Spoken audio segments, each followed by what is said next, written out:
ఈ రోజటి క్లాస్లో విప్లవాల గురించి చూస్తున్నాము. విప్లవాలను రెవల్యూషన్ అని కూడా పిలుస్తారు. దానిలో ఫస్ట్ వన్ చూడండి, బ్రౌన్ రెవల్యూషన్ అంటే తోళ్ళ ఉత్పత్తి. నెక్స్ట్ వన్ పసుపు విప్లవం, ఎల్లో రెవల్యూషన్ నూనె గింజల ఉత్పత్తి. నెక్స్ట్ వన్ నీలి విప్లవం, బ్లూ రెవల్యూషన్ చేపల ఉత్పత్తి. నెక్స్ట్ వన్ ఎరుపు విప్లవం, రెడ్ రెవల్యూషన్ మాంసం టమోటో పండ్ల ఉత్పత్తి. నెక్స్ట్ వన్ చూడండి, వెండి విప్లవం, దీనినే సిల్వర్ రెవల్యూషన్ అంటారు, అంటే గుడ్ల ఉత్పత్తి. నెక్స్ట్ గులాబీ విప్లవం, దీనినే పింక్ రెవల్యూషన్ అంటారు.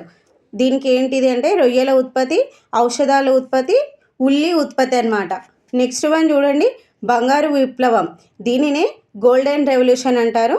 దీనికి పండ్లు, యాపిల్ ఉత్పత్తి, హార్టికల్చర్, తేనె ఉత్పత్తి. నెక్స్ట్ వన్ చూడండి, గుండ్రని విప్లవం, దీనినే రౌండ్ రెవల్యూషన్ అంటారు. దీనికి బంగాళాదుంపల ఉత్పత్తి. నెక్స్ట్ బిట్ చూడండి, బూడిద విప్లవం, దీనినే గ్రే రెవల్యూషన్ అంటారు, అంటే ఎరువుల ఉత్పత్తి. నెక్స్ట్ వన్ చూడండి, గోల్డెన్ ఫైబర్ రెవల్యూషన్, అంటే జనపనార ఉత్పత్తి. దీనినే బంగారు నార అని కూడా పిలుస్తారు, జనపనారను.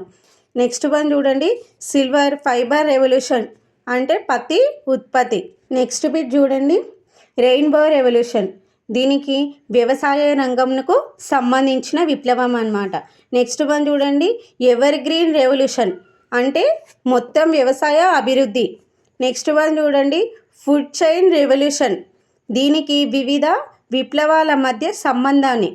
నెక్స్ట్ వన్ చూడండి, ఆరెంజ్ రెవల్యూషన్, అంటే నారింజ ఫలాల ఉత్పత్తికి సంబంధించి. నెక్స్ట్ వన్ చూడండి, కాషాయ విప్లవం లేదా షాఫ్రాన్ రెవల్యూషన్, దీనికి సౌరశక్తి ఉత్పత్తి. నెక్స్ట్ వన్ చూడండి, బ్లాక్ రెవల్యూషన్, అంటే పెట్రోలియం ఉత్పత్తి. నెక్స్ట్ వన్ చూడండి, శ్వేత విప్లవం లేదా క్షీర విప్లవం, దీనిని వైట్ రెవల్యూషన్ అని కూడా పిలుస్తారు. దీనికి పాల ఉత్పత్తి. నెక్స్ట్ బిట్ చూడండి, హరిత విప్లవం, దీనిని గ్రీన్ రెవల్యూషన్ అంటారు. దీనికి ఆహార ధాన్యాల ఉత్పత్తి.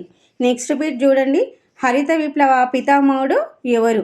దీనికి సమాధానం నార్మన్ బోర్లాగ్. ఇతను మెక్సికో చెందిన అతను. మనకు వ్యవసాయ రంగంలో ఇతని పేరు మీదనే అవార్డులు ఇవ్వడం జరుగుతుంది.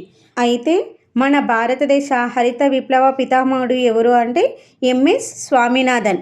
అయితే ఈ హరిత విప్లవం ద్వారా అధిక ఉత్పత్తి సాధించిన పంట ఏది అంటే గోధుమ, వరి. ఇంతటితో విప్లవాలకు సంబంధించిన టాపిక్స్ అయిపోయింది. Thank you all of you. మీకు కనుక మన క్లాస్ నచ్చినట్లయితే ప్లీజ్ మన ఛానల్ని లైక్ చేయండి, షేర్ చేయండి, సబ్స్క్రైబ్ చేసుకోండి.